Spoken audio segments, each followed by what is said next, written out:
In the last class, we have covered almost all websites except for Google Database Hacking and Wayback Machine. So we're going to cover these two websites and conclude information gathering today. Okay. So the first website we have here is Wayback Machine. Now, this Wayback Machine basically is a database of all the previous versions of websites that have ever existed.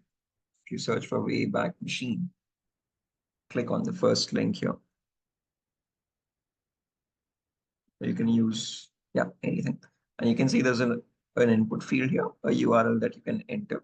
Now, if I want to visit any website and an older version of it, let's say if I want to go for tesla.com, this is what tesla.com looks like today in 2024.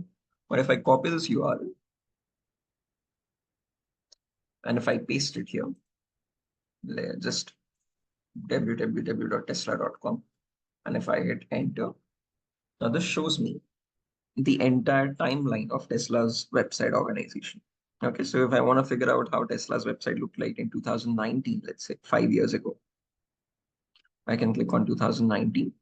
And let's say today's date is 10th of June. So if I go on 10th of June here, click on any of those snapshots, this shows me how Tesla's website was built on that date. This is the website back then. Now you might have a question, how is this helpful for a cybersecurity professional? Now, sometimes websites contain vulnerabilities, guys, on the front end. So there might be vulnerabilities like SQL injection, cross-site scripting, broken authentication, again, file injection or file upload vulnerabilities, whatnot. So we'll learn a few of them in the upcoming sessions anyhow. But when the front-end developer removes those vulnerabilities, he needs to remove it from the back end as well. If he just modifies the page on the front end and if he modifies it and makes it new today, the vulnerability would still exist on the older version of it. Okay, because in the backend, that input field is still existing and the developer has not removed it. So in order to point it out, in order to find that exploitation, rather than visiting the website in the newer version, you can still access the older website from this Wayback Machine and still find the vulnerability. Okay, so Wayback Machine allows you to find the older versions of websites to find vulnerabilities if they're still existing on it or not, even though the front end of the web page has changed. Okay, so again, it gives you or allows you to access the older version of any website. So we go for another website, let's say Wipro. This is a company in India, Wipro.com. So this is what it looks like in today's world. But if I had to access the older version of it, I can just copy the entire URL, go back to Wayback Machine, and enter the website here. And this shows the entire timeline of Wipro since 2001. So if I click on 2019 again, let's say 5 years ago, click on any date, let's say June 10th again, or June 11th or something. This is how Wipro.com looked on June 11th of 2019.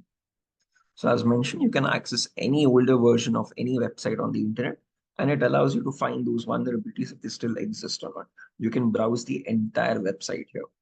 Okay. So again, frankly speaking, Wayback Machine is one of the largest databases on the internet, which has a snapshot, or I would say a restore point of every website available on the internet. Okay. So that's what I've written over here to find older versions of web pages, which allows you to find those vulnerabilities, even though they have been removed in today's world. So if the developer only removes the vulnerability on the front end, let's say if there's a search bar which contained a certain vulnerability, if the developer removes that search bar, you can still find the older version of the web page and find vulnerability in that search bar from the Wayback Machine. So this is how it is helpful for you as a web pen tester. So when we talk about web application vulnerabilities or web pen testing, this website is quite helpful there. Okay. Then comes Google database hacking. Now, this is again, the name might be a bit misleading, guys. You're not trying to hack anything on Google. It is just a display filter for you. Okay, to find much more filtered results. Oh, someone asking a question. Yeah, Charles, your mic is unmuted. Any questions?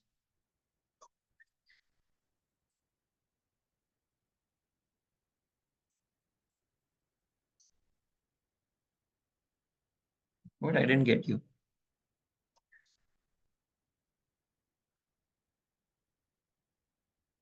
No.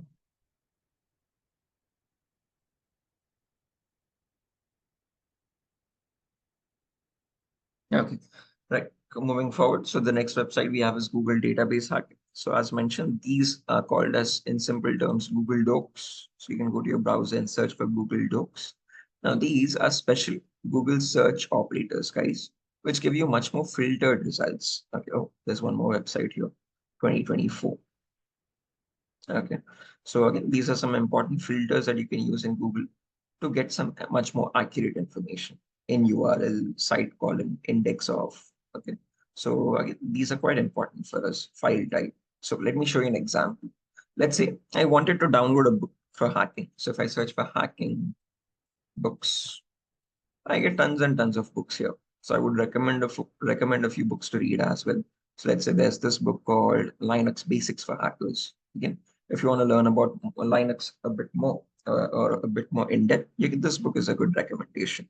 But now on Amazon, this book is around, no, not this one. I think it's Linux Basics for Hackers. Yeah, so this book is around 2,270 is what it says. Okay. Now, again, as you can see, it's around 2,200 or 1,400 or 1,600, etc. But you don't have to make any payment as such, guys. Just click on this link, open the books, copy the name of the book from here. And now open up a new tab and go to Google. And now in Google, now we can use something called search filters. So there's a filter called file type, which now gives you filtered results for a file type of your choice. So if I want results only for PDF links, so I can type file type PDF and specify the book name here. And now when I hit enter, the first link I always get will be a PDF link. And when I click on that link here, it downloads the entire book for me. And when I click on open, I have that entire book for free. As you can notice, I don't need to make any payment as such, around 250 pages. The Yeah, again, quite helpful for you to again find things for free on the internet. So again, let's say it's 250 pages. I think that is the entire book here. So if I go to Amazon, as you can see, this is, yeah, 248 pages. Okay. It is available. Again, this method is possible for almost, I would say, 99% of books on the internet. Okay. Let's say if I show you this again for one more thing. Any other interesting book I can recommend? There's one more book called Penetration Testing, actually. That's an interesting book. I recommend that to, yeah, this one. So there's this book called Penetration Testing, a hands-on introduction to hacking. Let's say if I had to download this book, or if I want to purchase this is around 2,500 rupees or so on Amazon right now. But if I wanted to get this for free, I can copy the entire name of the book again, open up a new tab, or go to Google again, type file type colon PDF and the name of the book. And now when I hit enter, the first link I always get is a PDF link. When I click on that link, click on open, I have the same entire book again, as you can see, around 531 pages. And I think that's the entire book as well. Yeah, 520. Again, as mentioned, someone needs to upload it online somewhere. But yeah, as mentioned, almost available for 90% of the books on the internet. Or if it needs to be uploaded somewhere. So these Google Docs allow you to filter the results and give you much more accurate results rather than giving you advertisements or e-commerce website links or whatnot. You're filtering out and you're specifically asking for a PDF link. And wherever on the internet, if there's a book uploaded in the PDF format, you get that book free. Okay. So these are something called as Google search filters. Actually, these are available for you from something called an advanced Google search engine. So actually, people don't know that there's another search engine for Google called Advanced Google Search. This is what Google Search actually looked like earlier. What we used today is a much more simplified version of it. So if I paste the name of the book here, and over here, if I select file type PDF, okay, and if I click on search or advanced search, it gives me the same results as you can see, the PDF links. So this was the actual Google search engine.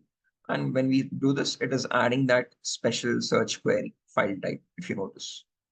file type called PDF. So there's other search queries as well, which are quite helpful for you.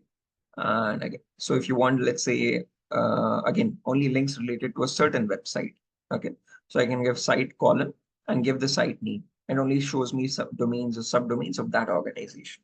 So for example, if I go to my browser here and if I search for site colon tesla.com, not only shows me links related to Tesla. So here's the main domain here. And again, websites related to Tesla or the other parts of Tesla on the internet. There's one more in URL as well. So if you type in URL, it shows links only which have the word tesla.com in the URL. As you can see, all the websites shown here are linked with Tesla now. Okay, so these are some special search queries available for you. Site colon, file type colon, define colon, movie colon. Okay, return information about any movement with the given title, etc. Source colon. Okay, so these are a lot of search queries available for you in the Google's database. Okay, so this again, the best way, I mean, to use this is the file type colon thing to get a lot of content for free from the internet. This is about Google database hacking. Is that clear, everyone? Right. So yeah, that's that, guys. Nothing further for our session. We are supposed to start in the next phase, scanning as well today. But again, since the strength is a bit low, we'll end the session over here and we'll continue back from tomorrow. Yes, that is the active one, Charles.